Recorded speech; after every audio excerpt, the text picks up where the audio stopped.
عرفت القمة العربية الإفريقية أزمة دبلوماسية حادة بعد انسحاب 9 دول عربية احتجاجاً على مشاركة جبهة البوليساريو الانفصالية، في خطوة أبرزت إجماعاً عربياً واضحاً إلى جانب المغرب ودفاعاً عن وحدته الترابية. هذا الموقف الجماعي جاء ليؤكد رفض العالم العربي لأي محاولة لفرض كيان وهمي لا يمتلك أي شرعية قانونية أو سياسية، ويعكس إدراكاً متزايداً لخطورة استغلال قضية الصحراء لأهداف سياسية ضيقة. التحرك العربي خلال القمة شكل صفعة قوية للمحاولات الجزائرية الرامية إلى إضفاء الشرعية على كيان انفصالي مرفوض، وأبرز من جديد أن دعم المغرب هو دعم للاستقرار والوحدة في المنطقة.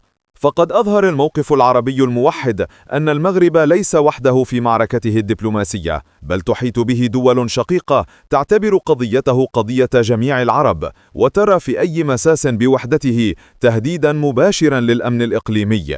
الانسحاب لم يكن إجراء رمزيا فحسب، بل رسالة حازمة بأن وجود ما يسمى بجبهة البوليساريو في أي محفل مشترك هو تجاوز للأعراف وضرب لأسس التعاون العربي الإفريقي. ومع تزايد الوعي الدولي بعدالة الموقف المغربي، أصبحت الأطروحة الانفصالية في عزلة متزايدة، وتراجع الحديث عن تقرير المصير الذي ولد ميتا لأنه لا يقوم على حقائق تاريخية أو واقعية.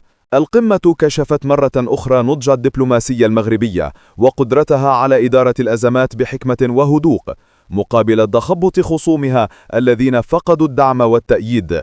ومع هذا الانتصار الجديد، رسخ المغرب موقعه كقوة إقليمية مؤثرة، حاملة لرؤية تقوم على الوحدة والتعاون بدلاً من الانقسام والتفرقة، في حين بقيت جبهة البوليساريو مجرد كيان بلا شرعية يعيش على وهم تجاوزه التاريخ والواقع السياسي في القارة الإفريقية.